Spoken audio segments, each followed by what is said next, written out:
Hey, what's going on? I'm Matt O'Leary back with another video, and today I'll be talking about Elijah Moore and why I think he has the potential to go off in week one.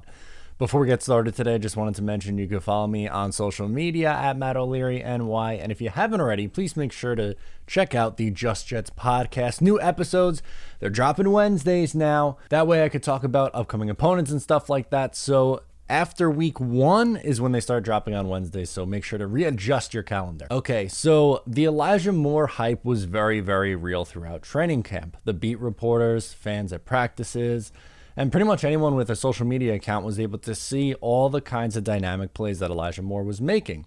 And it's easy to fall in love with Moore, and I think a lot of Jet fans did, and for all the right reasons. But he didn't play at all during the preseason, so I think over the last couple of weeks, he's not necessarily fell out of favor, but just fell out of the light or the focus on the New York Jets and just their wide receiving core. So looking at who would likely be covering Elijah Moore, who, as we know, tends to play a lot in the slot, depending on how much Jamison Crowder plays, maybe Elijah Moore goes outside. But what I wanted to look at is him having a day in the slot position, which I think is where he would do his most work. And the guy that he'd be going up against is Myles Hartsfield, who was there, or who is the Carolina Panthers slot corner this year. He was someone who last year in 2020 didn't play a whole lot until the end of the year. From about week 14 through week 17 is when he got the most reps. So he's an inexperienced or a relatively inexperienced corner, as he was an undrafted free agent last year. He had a 59.6 Pro Football Focus grade and a 59.8 coverage grade. He allowed 72.7 completion percentage against. And comparatively, when looking at Elijah Moore versus Hartsfield, it was Hartsfield who ran a 4.4 40-yard dash, Elijah Moore a little bit quicker at 4.35.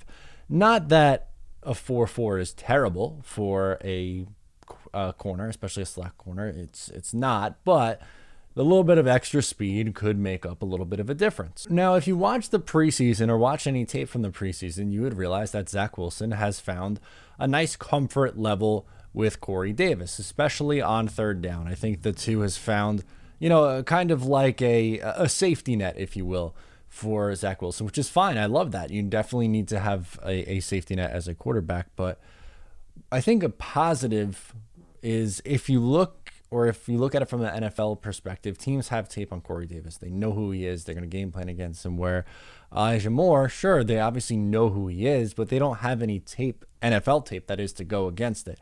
And maybe it was just Elijah Moore going up against the Jets corners.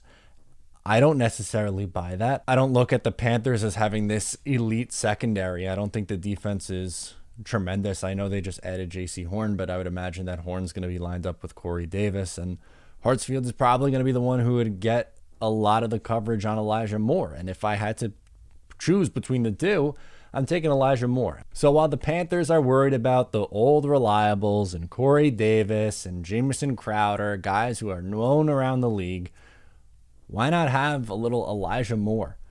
Be the spark plug. Get him the ball in space. Give him the ball on an end around.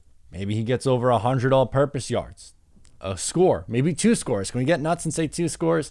I don't know if I'll go that far, but he absolutely has the potential to go off in this game because there's so much of an unknown from the opposing side's team. Like, from the Panthers' perspective, there's a lot of unknown when it comes to Elijah Moore.